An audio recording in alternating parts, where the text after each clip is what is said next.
इससे के ऊपर एक सिद्धांत है जो बताता है इससे कोई फर्क नहीं पड़ता आप क्या चाहते हैं या नहीं चाहते, आपको वही मिलता है जिसके बारे में आप हर समय सोचते हैं। इसके ऊपर मैं आपको माइथोलॉजी की एक कहानी छोटी सी सुनाना चाहूँगा। जो शिशुपाल थे, राजा शिशुपाल थे, वो हमेशा कृष्ण जी से ईर्ष्या करते थे बहुत ज़्यादा, और उन्हें इस चीज़ से, उनके वर्चस्व से, वैभव से बहुत ईर्ष्या और तकलीफ होती थी। अब उनके कर्म के अनुसार लिखा हुआ था कि इनकी जो मृत्यु है वो श्री कृष्ण के हाथों होगी। उनकी माता जी को ये बात पता थी क्योंकि वो थोड़ी सात्विक थी या उनका ध्यान में थोड़ी रहती थी, तो उन्होंने, अब पुत्र मोह तो पुत्र मोह होता ही है, उन्होंने श्री कृष्ण जी से एक वचन लिया कि तुम मेरे बेटे को मारना नहीं। उन्होंने कहा मैं ऐसा वचन नहीं दे पाऊंगा क्योंकि ये इसके कर्म में लिखा हुआ है, इसमें मैं कुछ नहीं कर सकता। तो उनकी माता जी ने कहा अच्छा कोई बात नहीं, आप ऐसा नहीं कर सकते तो आप एक काम करिए, इसकी 100 गलती माफ कर दीजिए। उन्होंने कहा हाँ ये मेरे हाथ में ज़रूर है, मैं इसकी 100 गलतियाँ ऐसी माफ़ कर दूंगा जो दंडनीय होगी। तो उन्होंने ये वचन ले लिया। अब जब से ये शिशुपाल छोटे से थे तब से ये हमेशा से, जैसे मैंने आपको बताया, कृष्ण जी से ईर्ष्या करते थे, उनकी निंदा करते थे और हर समय उन्हें नीचा दिखाने के बारे में सोचते रहते थे। एक बार भरी सभा में उन्होंने किसी बात के ऊपर कृष्ण जी को भला बुरा कहना शुरू किया, उनको अपशब्द बोलने शुरू किए। अब कृष्ण जी ने गिनाना शुरू कर दिया, 1 2 3, उन्होंने 100 गलतियां माफ थी, सो उन्होंने गिनती गिनानी उनको शुरू कर दी। जब वो 20 पे पहुंचे उन्होंने कहा अब बस करो, अब गिनती शुरू हो चुकी है और 100 के बाद तुम्हारे कोई नहीं बचा पाएगा, तो इसलिए ये जो आप कार्य कर रहे हो इसे करना बंद कर दीजिए और अपना जीवन बचाइए। लेकिन वो इतने द्वेष में था, इतने आवेश में था, उसने बात सुनी नहीं। वो लगातार उनको बुरा बुरा कहता रहा, बहुत कुछ बोलता रहा और लगातार गिनती बढ़ती रही। जैसे ही 100 की गिनती पूरी हुई, ऐसे उंगली आई, सुदर्शन चक्र आया, ऐसे चक्र करके चला, गर्दन साफ। जैसे ही गर्दन साफ हुई, सभी लोगों ने भरे दरबार में देखा कि उसकी आत्मा जो थी वो निकली और सीधा श्री कृष्ण जी के अंदर समा गई। अब ये देखते ही सभी लोग, जो ज्ञानी लोग थे, वो बड़े हतप्रभ हो गए। बोले प्रभु ये कौन सा न्याय है, दिन रात अच्छे लोग जो हैं वो आपकी पूजा करते हैं, अर्चना करते हैं, अच्छे कर्म करते हैं, सदकर्म करते हैं, क्योंकि वो आप में मिलना चाहते हैं लेकिन मिल नहीं पाते। और ये इसने कभी भी कोई अच्छा कार्य नहीं किया अपने जीवन में। जब से ये पैदा हुआ इसने सिर्फ आपको कोसा है, आपको उल्टा सीधा कहा है, फिर भी आप में मिल गया। तो उन्होंने कहा इससे कोई फर्क नहीं पड़ता, आपको मिलता वही है जिसके बारे में आप दिन रात सोचते हैं। ठीक, अब आपको अपने अंदर झांकना है, आप हर समय क्या सोचते हैं, आपके अंदर ज्यादातर विचार कौन से होते हैं? मुश्किल है, नहीं होगा, पता नहीं कैसे होगा, मुझे कोई हेल्प नहीं मिलती, मुझे कोई सपोर्ट नहीं मिलती, ये विचार चलते हैं? या आपके अंदर ज्यादातर समय विचार रहते हैं मैं कामयाब होऊंगा, मैं करके रहूंगा, मैं यहाँ जाऊंगा, मैं ये अचीव करूंगा, मैं वो अचीव करूंगा? पलड़ा किसका भारी रहता है? पूछिए अपने आप से, जवाब आपको अपने आप मिल जाएगा। राइट, देखिए जैसे एक शब्द होता है जिसे कहते हैं अलाइनमेंट। अलाइनमेंट क्या है? आप अपनी गाड़ी को सर्विसिंग कराने के लिए लेके जब जाते हैं तो अक्सर हमें सुनने को मिलता है व्हील बैलेंसिंग आउट है या इनकी अलाइनमेंट गड़बड़ है। तो अलाइनमेंट का मतलब क्या है कि हमारी कार की जो चारों टायर हैं इनका जो तालमेल है आपस में वो सही नहीं है। जब चारों टायरों का तालमेल सही नहीं होता तो गाड़ी की स्पीड जरा से बढ़ते ही वो ऐसे वॉबल करने लगती है, यानी धड़ करने लगती है, उसकी परफॉर्मेंस ठीक नहीं रहती, टायर ज़रूरत से ज़्यादा खिंचता है और जो टायर 50,000 किलोमीटर चलना चाहिए था वो 20,000 या 15,000 के बाद में ख़त्म हो जाता है, उसकी परफॉर्मेंस और हो नहीं सकती। सेम वे हमारे 3 हिस्से हैं। एक है जो बाहर से दिखता है, शरीर, physical body. Second is mental, आपका जो मस्तिष्क है, माइंड है, मेंटल, राइट, सेकेंड। थर्ड क्या है? थर्ड है स्पिरिचुअल, यानी कि आत्मिक। सो हमारे 3 पार्ट हैं। अगर आपको किसी भी फील्ड में सफल होना है, चाहे वो बिजनेस हो, स्पोर्ट्स हो, कुछ भी हो, जो भी आप करना चाहते हैं, अगर कुछ भी चीज़ में आपको प्रभावशाली तरीके से करना है तो तीनों में तालमेल होना बहुत ज़रूरी है। अधिकतर लोगों के साथ गड़बड़ क्या होती है वो शारीरिक रूप से काम करते हैं सफल होने के लिए। अगर मैं वेस्टीज से संदर्भ में कहूँ तो मीटिंग में भी जाते हैं, ट्रेनिंग में भी चले जाते हैं, मीटिंग भी करते हैं, लेकिन मानसिक रूप से उनकी जो अलाइनमेंट है वो गड़बड़ होती है। यानी कि वो ज़्यादातर समय सफलता के बारे में न सोच करके नकारात्मक विचारों से वो घिरे रहते हैं। और जैसे मैंने आपको बताया, एक सिंपल सा आकर्षण का नियम है, आज से कोई फर्क नहीं पड़ता आपको क्या चाहिए या नहीं चाहिए, आपको मिलता वो है जिसके बारे में आप लगातार विचार करते हैं। तो लगातार विचार जिस भी चीज को आप करेंगे उस चीज को आप अपने जीवन में आकर्षित करते हैं। अगर मैं एक सवाल आपसे पूछूं, आप कौन हैं? यहाँ सज्जन बैठे हुए हैं सर, आपसे पूछता हूं आप कौन हैं? बताएंगे सर? जी हैं? जी बिल्कुल ठीक कहा आपने आपने, लेकिन इससे भी डीपर अगर मैं आपको कहूं आप कौन हैं?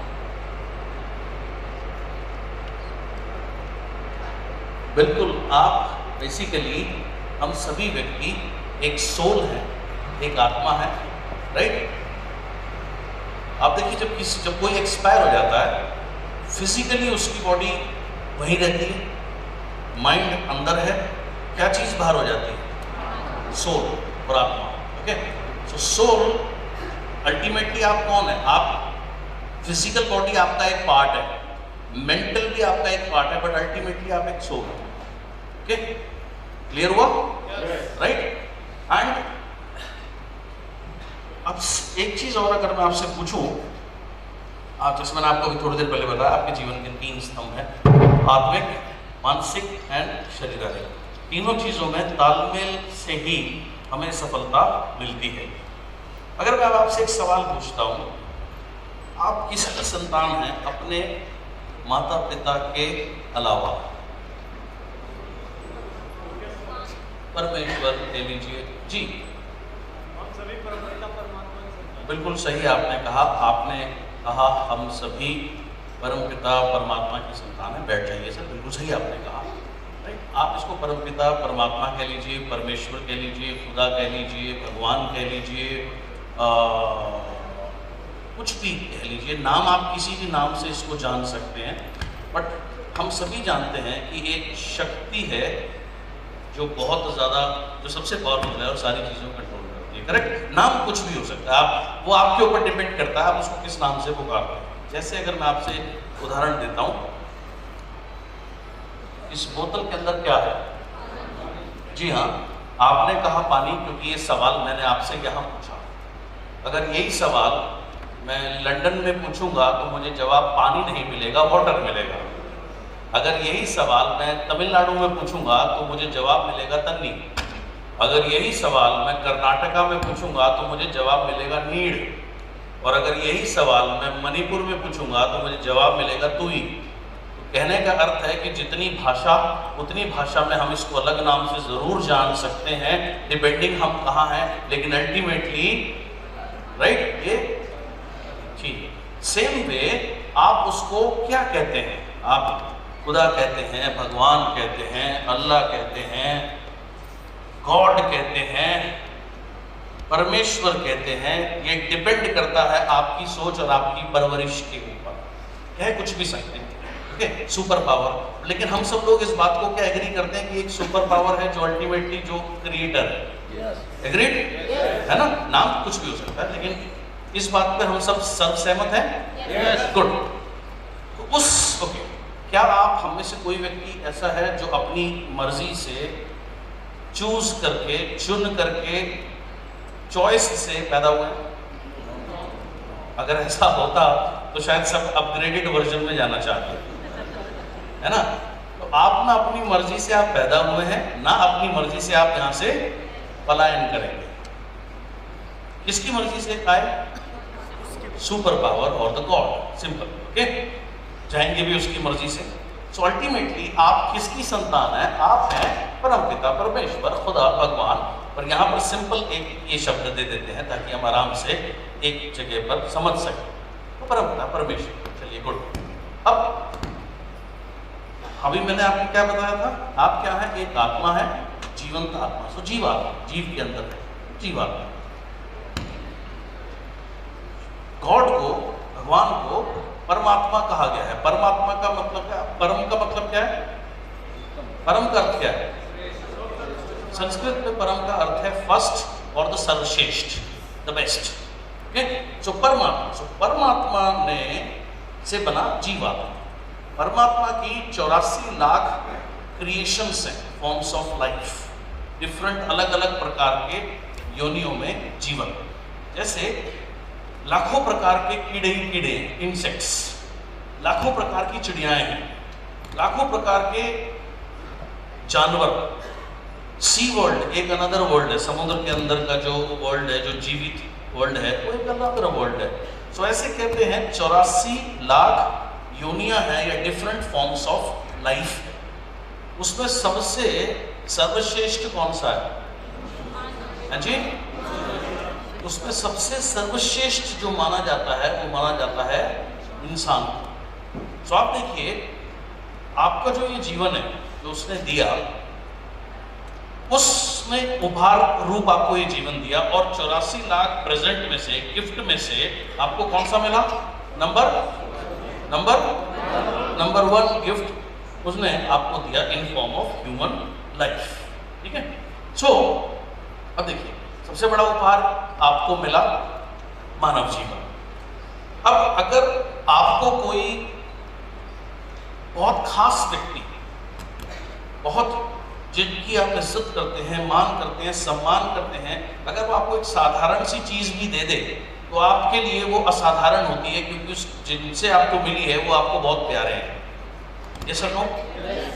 और सेम वे, अगर आपको जिस व्यक्ति को आप अच्छा नहीं समझते वो आपको कोई अच्छी चीज भी दे दे तो उसके लिए आपकी कोई ज्यादा वैल्यू नहीं होती, क्योंकि जिसने आपको वो दी वो आपको व्यक्ति खास पसंद नहीं है।